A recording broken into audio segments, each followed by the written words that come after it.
The previous question is ordered. The question is on adoption of the resolution. Those in favor say aye. Those opposed, no. The ayes have it. Mr. Speaker, Player from New York. I request the yeas and nays. The yeas and nays are requested. Those favoring a vote by the yeas and nays will rise. A sufficient number having risen, the yeas and nays are ordered. Members will record their votes by electronic device. This is a 5-minute vote.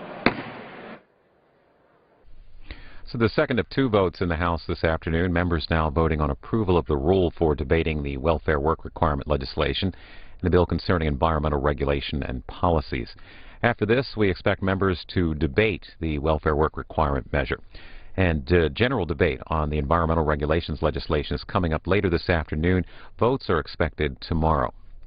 It's been mostly general speeches in the Senate today, and right now lawmakers are voting on a procedural motion that would move forward the House-approved temporary federal spending measure, extending funding for the federal government through March of next year. You can see that vote as it comes in on our companion network, C-SPAN 2, right now. Also earlier today, the House Oversight Committee held a hearing on the Justice Department's Inspector General's report on Operation Fast and Furious, the gunwalking operation that led to the death of U.S. Border Agent Brian Terry. The Inspector General found mismanagement within the agency but didn't place blame on Attorney General Eric Holder for that. We aired that hearing live on C-SPAN 3. You can see it in its entirety on our website, cspan.org.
Have all members voted? Does any member wish to change their vote?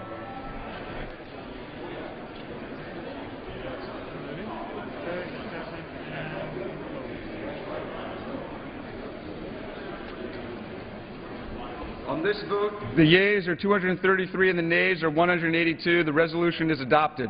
Without objection, a motion to reconsider is laid on the table. Chair lays before the House an enrolled bill. Senate 3245, an act to extend by 3 years the authorization of the EB-5 Regional Center Program, the E-Verify Program, the Special Immigrant Non-Minister Religious Worker Program, and the Conrad State 30J-1 Visa Waiver Program. For what purpose does the gentleman from Michigan seek recognition? Mr. Speaker, pursuant to House Resolution 788, I call up Resolution H.J. Res. 118, providing for congressional disapproval of the administration's July 12, 2012 waiver of welfare work requirements and ask for its immediate consideration. The clerk will report the title of the joint resolution. Union Calendar number 489, House Joint Resolution 118, Joint Resolution providing for congressional disapproval under Chapter 8 of Title 5, United States Code, of the rules submitted by the Office of Family Assistance of the Administration for Children and Families of the Department of Health and Human Services relating to waiver and expenditure authority under Section 1115 of the Social Security Act 42, United States Code 1315, with respect to the Temporary Assistance for Needy Families Program. Pursuant to House Resolution 788, the joint resolution shall be considered as read.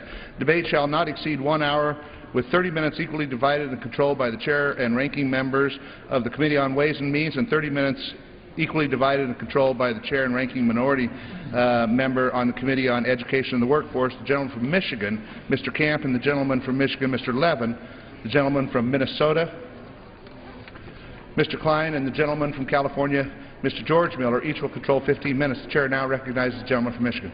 Mr. Speaker, I ask unanimous consent that all members have 5 legislative days in which to revise and extend their remarks and to include extraneous material on H.J. Res. 118. Without objection.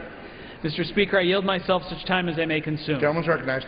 Mr. Speaker, I rise today in support of H.J. Res. 118, a resolution to disapprove of the Department of Health and Human Services rule waiving the work requirements in the Temporary Assistance for Needy Families, or TANF, cash welfare program. The requirement that 50% of a state's welfare caseload work or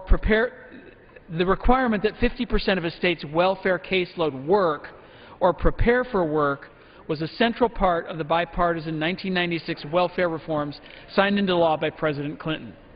Those reforms were overwhelmingly successful in reducing welfare dependency and poverty while increasing work and earnings.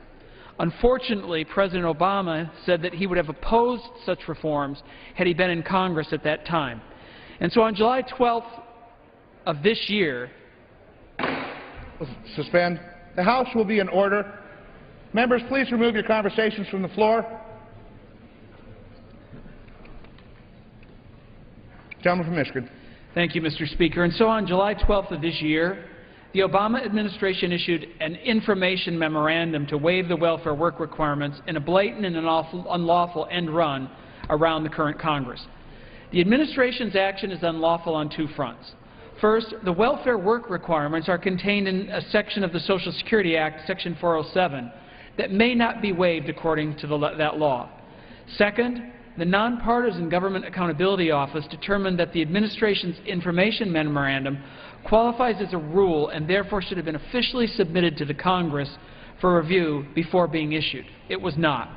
And just yesterday, GAO released another report that found that HHS has never before issued any TANF waivers in the history of the program, including involving the TANF work requirements.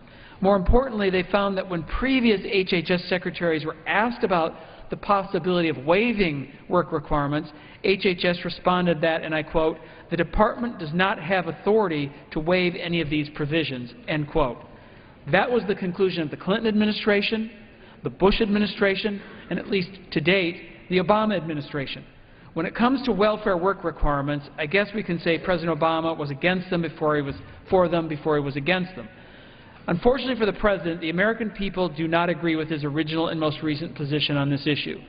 A recent survey shows that 83% support a work requirement as a condition for receiving welfare, and for good reason. The work requirement and other 1996 reforms are responsible for increasing employment of single mothers by 15% from 1996 to 2000, and decreasing welfare caseloads by 57% over the last decade and a half. But inexplicably, these results don't sit well with the Obama administration. They refuse to acknowledge their mistake and rescind their memorandum. That's why we've brought this resolution to the floor today. Mr. Speaker, I urge my colleagues on both sides of the aisle to preserve the successful welfare work requirements and join me in passing this resolution, and I reserve the balance of my time. Gentleman from Michigan, Mr. Levin. I yield myself 3 minutes. Gentleman is recognized. This bill has one purpose: to provide a fig leaf of credibility for a political attack ad that has no credibility whatsoever. Every independent fact checker has said the attack ad on the President is false. Governor Romney's claim that President Obama is eliminating work requirements for welfare recipients has been called, and I quote, a pants-on-fire lie, and given 4 Pinocchios for dishonesty. The Republican staffer, Ron Haskins, who helped draft the '96 welfare law, says the charge is baseless. I quote, the idea that the administration is going to overturn welfare reform is ridiculous, end of quotes. Here are the facts. Any demonstration project allowed under the guidance announced by HHS would have to be designed to increase the employment of TANF recipients, would be subject to rigorous evaluation, and would be terminated if it failed to meet employment goals. The whole administration effort is about promoting more work, not less, as eloquently stated by President Clinton, who led efforts at welfare reform. The administration heard from state officials that if they're allowed to focus more on outcomes and less on paperwork, they can put more people to work. So HHS said to the states, including Republican governors who asked for this, prove it. We may hear the majority state that HHS does not have the authority to provide waivers, but that's not the conclusion reached by the nonpartisan CRS. In fact, CRS said the current HHS waiver initiative is, I quote, consistent with prior practice. And now we've heard Republicans say that TANF waivers have never been provided before now, even when requested. But here's what the GAO said about past requests, and I quote, states were not asking for waivers to test new approaches through experimental, pilot, or demonstration projects, which would be necessary in order to get a waiver under Section 1115, end of quotes. In other words, in the past, states weren't asking for the waivers that HHS is allowed to provide under the law and is now offering. At the end of the day, this debate isn't about process or even policy. It's about politics, pure politics, indeed impure politics. This is the same Republican Party that passed their own much broader versions of welfare waivers in 2002, 2003, and 2005. Let me read to you what the Congressional Research Service said about those bills. I quote, the legislation would have had the effect of allowing TANF work participation standards to be waived, end of quotes. And guess, I give myself an additional 30 seconds. And guess who voted 3 times for the waiver of the work participation requirement in TANF? Not only the chairman of Ways and Means, but the chairman of the Budget Committee and Governor Romney's running mate, Paul Ryan. We should be debating today issues that matter in terms of action today, a credible jobs plan.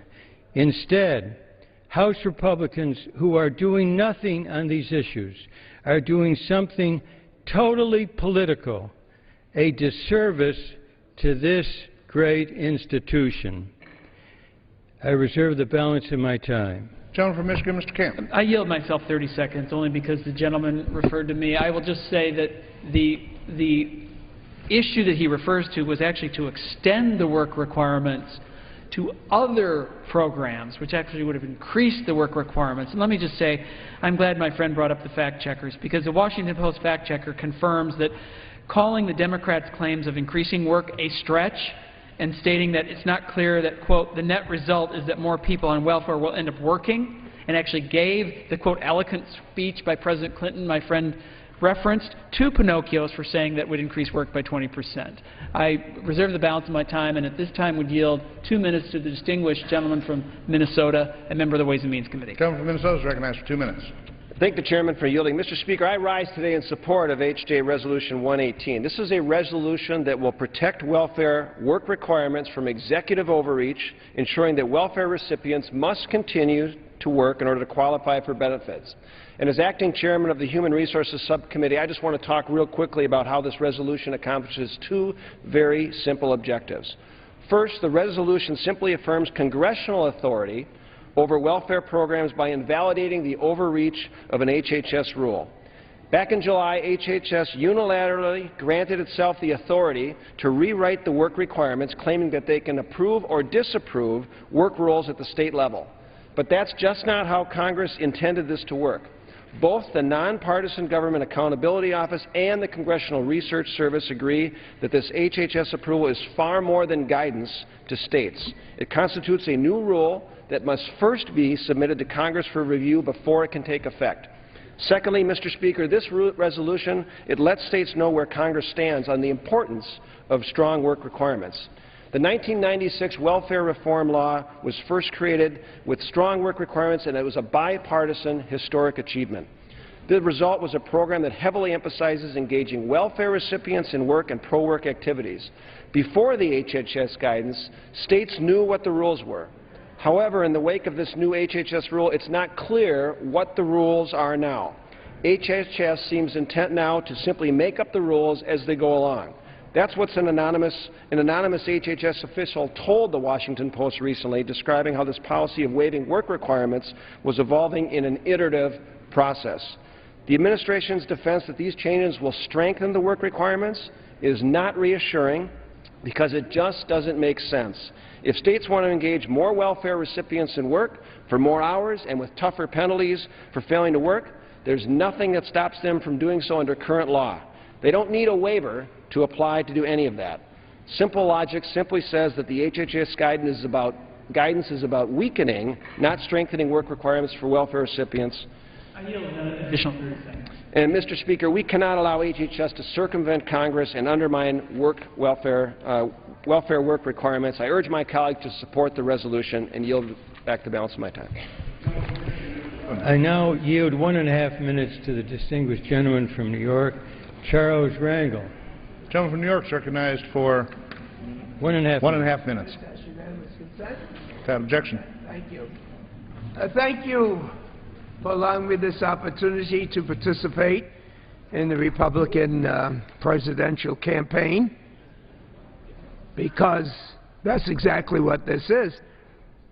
I saw a commercial with a white guy with leather gloves on, working and sweating, and, oh, God, it looked like America to me, except they had something in there about President Obama wanting people who didn't want to work, that all they had to do was ask for a welfare check. And I think it had something like, I paid for this commercial, or something like, I'm proud of it. This is the first time I've seen a standing committee manipulate itself to give credibility to a guy who just really doesn't know what this business is all about. I never thought I'd be in the well talking about state rights, but I do recognize there are different employment needs of people in Alaska and people in Hawaii, people in New York, people in Mississippi. They just don't all have the same job opportunity. And the whole idea of asking for governors, Republican and Democrat, asking governors to have the flexibility not to fill out forms, but to say what's working, how are they putting people to work. But I think the most important thing that we're forgetting is that not having a job and facing your family each and every day is more than not having a paycheck. It's not having self-esteem. And the whole idea that we will distort the temporary assistance to needy families. Could I have 10 more seconds? 10 20? more seconds to the distinguished Whatever. gentleman. To believe that people who are used to working hard, having dignity, having pride in their kids, just because the candidate for president made another mistake, that we're going to have to now legislate something to show that we think he makes any sense on that issue. It is wrong, and it ain't going nowhere. Michigan, Mr. Camp. I yield 2 minutes to the distinguished gentleman from Georgia. Gentleman is recognized for 2 minutes. Thank you, Mr. Speaker. You know, we're here today to head off at the pass President Obama and the administration's attempt to gut the welfare reform work requirements. Americans don't want something for nothing. Americans want to work. Why? Because it's the American way. But this issue is bigger than welfare. It's a skirmish and a war over America's future, the direction we're going in. Now, under this president's watch, just here in the last, 3.5 years, the number of able-bodied adults receiving food stamps has doubled. The federal debt is up by $5 trillion, spending on welfare up 41%, more debt and greater dependency. It's the wrong vision for America. Now, what's happened here in the last several years, I guess the last 3 years, opportunity has diminished, and there's a clear choice right now, Mr. Speaker. It's a choice between two futures. We can continue down this path of debt and dependency, or we can choose a different path, and that's one of opportunity and prosperity. So I thank the gentleman for bringing this bill forward, because the choice before Americans today is very clear, and we choose opportunity and prosperity for every American. Gentleman from Michigan, Mr. Levin. I yield myself 15 seconds. I hope everybody heard that last statement. It shows someone coming down and essentially endorsing in a broad way the 47% statement, the horribly misguided statement of the governor of Massachusetts, former governor. I now yield a minute and a half to the very distinguished gentleman from Massachusetts. Gentleman from Massachusetts is recognized for 1.5 minutes. I thank the gentleman. Mr. Speaker, this is a paid political broadcast brought to you by the majority side of the Ways and Means Committee. I chaired the Democratic Party position in 1996 on welfare reform. I voted for it and supported the work requirement at the behest of President Clinton. The idea was to provide child care, transportation assistance, educational assistance, and child support payments, and to balance that with a work requirement. But most importantly, at the request of names like Tommy Thompson and Bill Weld, John Engler, and George Pataki, their request was that in the crucible of state opportunity, that they would position themselves with some flexibility to play out the work requirement. We never moved away from the 5-year requirement. Their suggestion was simply, let us determine how we get to the 5-year requirement through some experimentation. So what we're doing here today is trying to offer a criticism of the President 6.5 weeks before an election based upon misinformation that borders on being malevolent because of the content of what is being attempted here. Welfare reform worked overwhelmingly, and it worked because it was a compromise in the end, but not to understate the role that Republican governors played in bringing this issue to that experiment. 2 minutes to the distinguished member of the Ways and Means Committee, the gentleman from Illinois. Gentleman from Illinois is recognized for 2 minutes. Thank you, Mr. Speaker, and I thank the chairman. You know, I, for the life of me, don't understand why our friends on the other side of the aisle are defensive about this. This is nothing to defend. This is to say the White House made an error in engaging substantively in downgrading work requirements for welfare, and rather than being defensive about it, say, look, they messed up. Let's not defend them. Let's make sure that they don't color outside the lines. This is not some abstract thing, Mr. Speaker. There are very serious voices that have come out and they've made this argument that the following things are work and should be included, Mr. Speaker, under the work definitions for welfare. Things like bed rest, personal care activities, massage, exercise, journaling, motivational reading, smoking cessation, weight loss promotion, participation in parent meetings, and helping a friend or relative with household tasks or errands. So there are some folks that are making the argument that if you go help your neighbor rake a lawn, then somehow that's work under the welfare to work requirement. This is not some abstract thing. This is not something that the GOP is looking for. This is a sense of clarity that most Americans have said, look, we recognize that if people need help, they should get help, but not to be manipulated through absurd definitions that are coming from who knows where, some states with a straight face that actually want to manipulate this to their benefit. This is an area where everybody should come together. This should pass with a voice vote. This is an admonition to the White House to say, don't do this. Do not weaken these work requirements. Instead, make sure that they're fast and solid and that they move people to work, but don't subsidize massage therapy and pump a lot of sunshine and tell hardworking Americans then that's work, because it's not. Let's do the right thing. Let's pass this quickly. I yield back. Gentleman from Michigan, Mr. I Levin. yield myself 30 seconds. Gentleman's recognized. Those statements indeed are an insult. An insult. That isn't what the administration has in mind. I read a letter from the governor of Utah to the secretary of HHS. In discussion with HHS officials, Utah suggested that we be evaluated on the basis of the state's success in placing our customers in employment, while also using a full participation model. This approach would require some flexibility at the state level and the granting of a waiver. That's what this is about. Don't massage the truth. I now yield a minute and a half to the distinguished gentleman from California, Mr. Thompson. Gentleman from California is recognized for 1.5 minutes. I thank the gentleman for yielding, and I rise in opposition to this political poppycock.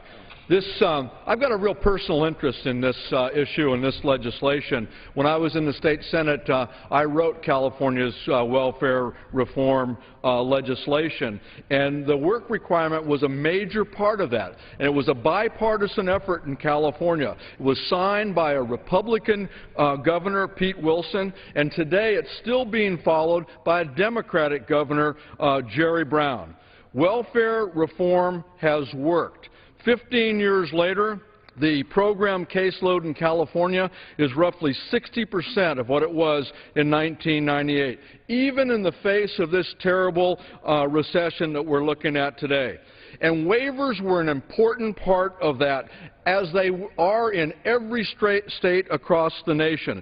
Those waivers allow flexibility to governors to run federal programs in the most effective and the most efficient way possible. One size does not fit all, and that's why we have these waivers. In this case, they work because they move more people from welfare to work, and that's what we want. This bill should be roundly defeated. I yield back the balance of my time. Gentleman from Michigan, Mr. Camp. At this time, I yield 2 minutes to a distinguished gentleman from Georgia. Gentleman from Georgia is recognized for 2 minutes. Mr. Speaker, I thank the gentleman for yielding. I rise in strong support of H.J. Res. 118. The Department of Health and Human Services in July essentially stripped many of the provisions of the 1996 Welfare Reform Act in regard to TANF, the temporary need for temporary assistance need. They should not do that. They absolutely should not do that. And this resolution, of course, calls for action under the Congressional Review Act, our authority, Mr. Speaker, as members of Congress, to say, no, you cannot do this, HHS, by any kind of executive order, and we are going to challenge it because people sometimes they do need a little bit of a nudge to get off of welfare and on to work. But in the final analysis, these individuals have the pride of having a job. There is nothing that compares to that. And as long as you have that opportunity, I think most individuals, and as I say, some may need a little bit of a nudge, but most people will gladly embrace that opportunity. And so that's what this is all about. We're just simply saying we want to make sure that the provisions, in a very bipartisan way, President Clinton, in agreeing with Congress, to have that welfare reform. It was worked out very carefully, and we as a Congress will not permit those provisions to be stripped out of welfare to work. And so please, my colleagues on both sides of the aisle, join me in supporting H.J. Res. 118. And I yield back the balance of my time. Gentleman from Michigan, Mr. Levin. I now yield a minute and a half to the gentleman from New Jersey, Mr. Pasquale. Gentleman from New Jersey is recognized for 1.5 minutes. Thank you, Mr. Speaker. The resolution before us today is an exercise in hypocrisy. Mr. Speaker, just a few days ago, before coming down to D.C., we had a commemoration for Monsignor Vincent Puma, who started rehab for drug addicts and for those folks addicted to alcohol. One of his famous statements, he only passed 6 months ago, was treat each person with dignity. With all of this talk, you know what you've done? You not only make a political farce out of this, because I've heard a lot of political partisanship, which is not allowed on this floor, apparently, supposedly. But you know what you do? You make people, and the great majority of people who legitimately are on welfare, and have sought a job, you make them feel less than human. But Monsignor said, treat everybody, every person with dignity. And that's what this is all about. And for you to put this sham up here in front of us only adds to the disgrace. But only if states show they will use that flexibility to increase workforce. It says it right in the law, quote and unquote. Never mind that this is a policy that you folks on the other side of the aisle, including Mitt Romney, when he was back in Massachusetts, and our colleague, Congressman Ryan, have asked for. I will quote the letter written by the Republican Governors Association in 2005, 8 years at least after the welfare reform was signed. Here's Governor Romney. May I complete the sentence? I yield an additional 30 seconds. Thank you, and thank you, Mr. Speaker. Chair would remind members to direct their remarks to the chair. We're going to start with me? Chair would remind members to direct their remarks to the chair. How much time? 30 seconds. Thank you. This is what Governor Romney signed in 2005, Mr. Speaker. Increased waiver authority, allowable work activities, availability of partial work credit, and the ability to coordinate state programs are all important aspects of moving recipients from welfare to work. Quote, unquote. I didn't say it. You didn't say it. He didn't say it. Governor Romney wrote, signed the letter. The administration's policy has nothing to do with waiving the work requirement. If anything, they're increasing the work requirement if you read the rules and not conjecture. This resolution would block governors across the country for putting more people back to work. How do you like those fish? Thank you, Mr. Speaker. Gentleman's time has expired. Gentleman from Michigan, Mr. Camp. I reserve. Gentleman reserves the balance of his time. Gentleman from Michigan, Mr. Levin. It's now my pleasure to yield 2 minutes to the distinguished gentleman from New York, Mr. Crowley. Gentleman from New York is recognized for 2 minutes. I thank my friend and colleague, the ranking member, for yielding me this time. With just days to go before the majority adjourns until after the election, there are numerous pressing bills we should be completing. But it seems that nothing will stop my colleagues on the other side of the aisle from the opportunity to spend time criticizing our president with a political stunt bill once again. I would think that an effort to move at least 20% more, that's 20% more people from welfare to work, would be applauded by my colleagues on the other side of the aisle. That's right, an increase in employment among TANF recipients under the proposal by the President. But instead, this bill we're considering today actually stops people from moving towards work. Now, I know there has been a resistance to passing a jobs bill by this majority, but this is absolutely ridiculous. It's one thing not to have a jobs bill on the floor, but to have a bill on the floor that would actually say, don't incentivize more people to find work opportunity. It just really is ridiculous. The truth is, my colleagues on the other side of the aisle seem much more interested in attacking the President than in truly working to improve programs and policies, as evidenced by the unfinished work that they are leaving behind. I hope my colleagues will see through this charade on both sides of the aisle, and will all vote no on this bill so we can get back to work on serious issues and not political gamesmanship. And with that, I yield back the balance of my time. Gentleman from Michigan, Mr. Camp. Continue reserve. Gentleman reserved. Gentleman from Michigan, Mr. Levin. Could you tell us the time that's Gentleman left from for our Michigan, Mr. portion? Levin, has 2 1/2 minutes remaining. The gentleman from Michigan, Mr. Camp, has 4 minutes remaining. I'll reserve. No, I have no further speakers. I believe I have the right to close. I'm prepared to close when the gentleman's through with his speaker. I yield myself the balance of our time. Gentleman's recognized for 2 1/2 minutes. You know, I think the public should ask, why this resolution? Why trying to provide some kind of a smokescreen for an ad that has been called a pants-on-fire lie and 4 Pinocchios dishonest? Why do that? I think the reason is very clear. This is manipulating the truth to try, I think, to appeal to the worst instincts. I work with Ron Haskins on welfare reform, and he says this, I quote, "There is no plausible scenario on which it," he means this ad, "really constitutes a serious attack on welfare reform." He goes on to say, "The idea, I repeat this, that the administration is going to try to overturn welfare reform is ridiculous."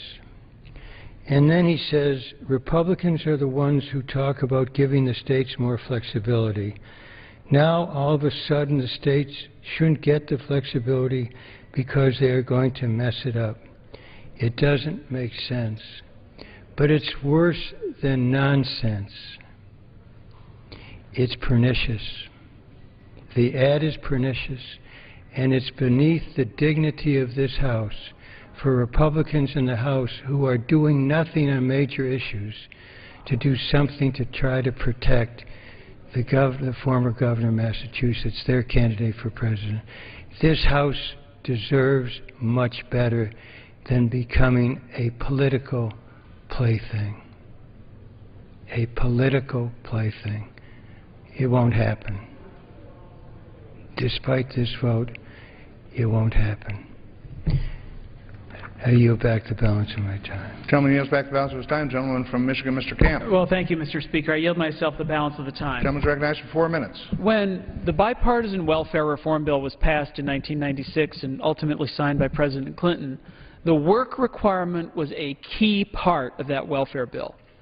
And the work requirement is this, that at least 50% of the caseload has to be engaged in work. And the principle was that if you're able-bodied, you ought to be working if you're going to be receiving federal benefits. Now, the statute named 12 different things that qualify as work. Most of us think of the work as going actually to employment. But there are 12 things, and a couple of them, let me just say, are such as job search and job readiness. Actually, under current law, qualify for work. Vocational training and education qualifies for work as long as it doesn't exceed 1 year. Also put into the statute was a clear statement that the work requirement could not be waived, because changing the paradigm on welfare was absolutely critical. And as I said in my opening statement, it has been important to reducing welfare caseloads, to bringing people to independence, to reducing child poverty. Those were all critical goals that have been met. But let me read what Dr. Haskins, the staff director of the Ways and Means Committee, and I was on the Ways and Means Committee, I helped write the welfare bill, I was on the conference committee, said at that time in terms of waivers. Waivers, and this is the committee report, waivers granted after the date of enactment may not override provisions of the TANF law that concern mandatory work requirements. That's because this was such an important part of the change that we were trying to bring to welfare, and it's been very successful. Some might say the most successful social change that has occurred. So every administration since then, whether it was the Clinton administration or the Bush administration, even the beginning of the Obama administration, recognized that work requirements could not be waived. There's plain language in the statute in Section 407 that says the work requirement cannot be waived. Well, here comes the Obama administration through an information memorandum that now both GAO and the Congressional Research Service say are really a rule, and I would ask unanimous consent to place in the record both the letter of September 4 and the September 12 Congressional Research Service memorandum, both saying the administration action was a rule. But now comes the administration saying, well, we don't have to go to Congress to change the law. Even though Congress voted on this in a bipartisan way, and this was a critical major piece of major legislation, we're just going to send in an information memorandum and have unelected bureaucrats change the law of the land. Well, people who sort of referee things around here like GAO and CRS said, no, hold it, stop.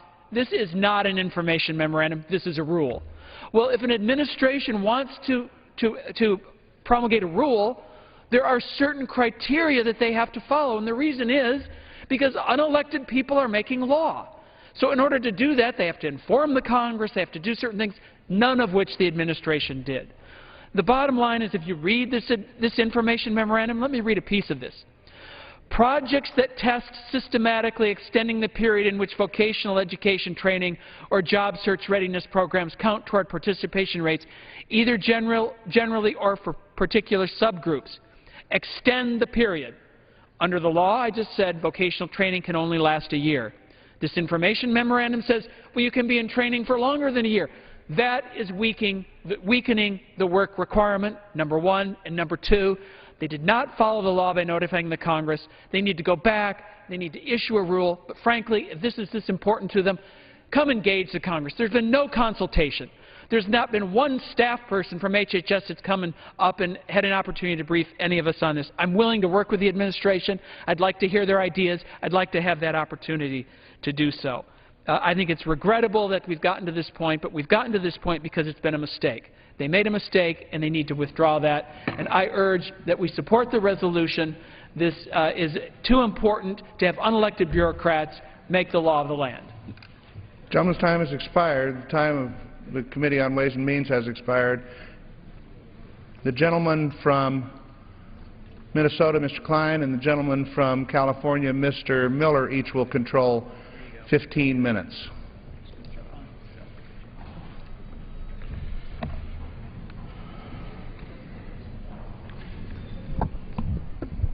Do you want to be recognized first? No, we have a speaker, so you want to sit around waiting? Gentleman from Minnesota? I'll recognize you first, then I'll start. Thank you, Mr. Speaker. I yield myself such time as I may consume. Gentleman's recognized. Mr. Speaker, I rise today in strong support of HJ Res. 118, a resolution disapproving the Obama administration's attempt to roll back successful welfare reforms. The resolution we are considering today is quite simple. It preserves bipartisan policies that serve low-income families and reins in this latest example of executive overreach by this administration. In 1996, a Republican Congress worked with a Democratic president to fix a broken welfare system. By promoting work as a central focus of helping individuals achieve self-sufficiency, this bipartisan achievement reduced poverty and strengthen the income security of millions of needy families. The success of the law is a testament to the power of work and personal responsibility, as well as what we can achieve when both sides work together in good faith. Unfortunately, the bipartisan spirit of welfare reform has been tarnished by the Obama administration's decision to waive the historic work requirements, ending welfare reform as we know it. While this action is troubling, it isn't surprising. The President has a track record of weakening work requirements in other federal programs, including unemployment benefits and food stamps. The results have been disappointing. A memo by the Congressional Research Service notes the number of able-bodied adults on food stamps doubled. That's right, doubled after the President suspended the program's work requirement. And now we're supposed to believe a similar experiment will help families on welfare. This is also not the first time the President has been guilty of executive overreach. The Obama administration has coerced states to adopt its education agenda through conditional waivers, ignoring congressional efforts to reauthorize the law. Now states and schools face more uncertainty than ever about the future of our nation's education system and remain tied to a broken law. Additionally, the President has announced which immigration laws he will and won't enforce, and installed unconstitutional non-recess appointments to the National Labor Relations Board. Despite all these heavy-handed attempts to advance the President's agenda, 23 million workers are still searching for a full-time job, and 46 million Americans are still living in poverty. Too many of our fellow citizens are unemployed and trapped in poverty, not because of failed welfare policies, but because of President Obama's failed leadership. If the President had ideas for enhancing flexibility in welfare policies, he must submit those proposals to Congress and work with us to change the law. He's not done that. Instead, he has chosen to adopt a controversial waiver scheme that rewrites law through executive fiat. The good news is we have an opportunity today to tell the President, stop. Stop rewriting federal law behind closed doors. Stop promoting schemes that undermine personal responsibility and encourage government dependency. Stop advancing failed policies and start working with Congress on positive solutions that will grow our economy and create jobs. The American people desperately need and expect as much from their elected leaders. I urge my colleagues to support H.J. Res. 118 and take a stand against the President's effort to roll back reforms that continue to help lift families out of poverty, and I reserve the balance of my time. Gentleman from California. I yield myself 4 minutes. Gentleman's recognized for 4 minutes. Mr. Speaker, the House meets today to spend time debating a resolution that's purely fabricated problem. Rather than focusing on the real problems facing American families, we are instead focusing on a resolution of disapproval, a resolution that does not create a single job. In July, the administration announced a waiver process under the welfare law that would allow governors to use innovative approaches to move more welfare recipients into employment. Immediately, Washington Republicans claimed the waiver would gut the welfare reform, but fact-checker after fact-checker has publicly discredited attempts to characterize the waiver as going soft on work requirements. And we're still waiting for the majority to show us exactly where the administration's waiver proposal eliminates the work requirement. Even the Republican staff director of the Ways and Means Committee subcommittee at the time in 1996, welfare reform law says that these claims are false. In fact, the administration has even clarified the rules, writing that no state will get a waiver unless it shows an increase in employment of 20%. So actually the Republican position here is fairly consistent. They're even against, they haven't done anything here to create new jobs, and they're against welfare recipients getting jobs, and they're against governors increasing employment opportunities by 20%. So I guess we now know in this last waning days of session, the Republican Party here is against all jobs. No matter who's standing in line for the jobs, they're against those jobs, even though the Republican governors have petitioned for the right to change the welfare law so they can put more people to work. And the administration says you can do that if you put 20%. Imagine putting 20% more people to work on the welfare rolls of California or New Jersey or Texas. But the Republicans say no. And the Republican governors and Democratic governors have asked for this authority in 2002, 2003, 2005. And the House passed much broader waiver authority, trying to give the governors, if you will, state flexibility. That's what they were asking for. And then, but now all of a sudden, in this political year, their candidates run a little behind, so we see this as an effort to try to attack the President of the United States for doing exactly what the Republican governors, the Republicans in Congress have done and have voted on passed. As President Clinton says, it takes brass to denounce something that you yourself have already supported. But the hypocrisy doesn't stop there. But you've got to have a lot of hypocrisy when you're defending a candidate who believes in everything and stands for nothing. Just weeks before the administration announced this waiver process, the Republican Workforce Investment Bill was reported out of my committee. The mantra of the Republicans all through that bill and all through the consideration over the last couple of years has been state flexibility. Well, they accomplished it in this bill. It provides so much state flexibility that the state with an approved unified workforce training plan can, at the state's discretion, eliminate all work requirements from TANF. Passed out of the Education and Workforce Committee on a partisan vote, all Republicans supporting that effort to let governors eliminate all work requirements. So this debate is a little bit behind the times and probably not dealing with the serious problem, which is the Republican Workforce Incentive Act, the reauthorization of that program. What a difference a few weeks in a convention make. And here we are using the valuable time of this House before we go to adjournment to carry out a political prank, a manufactured problem, a fabricated problem based upon fabricated facts, and yet still we don't see ourselves dealing with the questions of middle-class tax cuts. We don't see our dealing with jobs bills that we've been asking for time and again while this Congress has been in session. It's a sad way to end this session of the Congress of the United States without not providing the access to those jobs that this Congress could have been providing throughout this entire year to strengthen the economy. But then again, as the Senate leader has said, they don't want to work with this president. They want him to fail. And for him to fail, that means the American people can't have jobs, and that's the goal here. I yield back the balance. Gentleman from Minnesota. I reserve my time. Thank you, Mr. Speaker. I'm pleased now to yield 2 minutes to a distinguished member of the committee, the gentlelady from North Carolina, Ms. Fox. Nice for 2 minutes. Thank you, Mr. Speaker, and I want to thank the chairman for yielding time. Mr. Speaker, it is unfortunate that our colleagues across the aisle are attempting to paint Republicans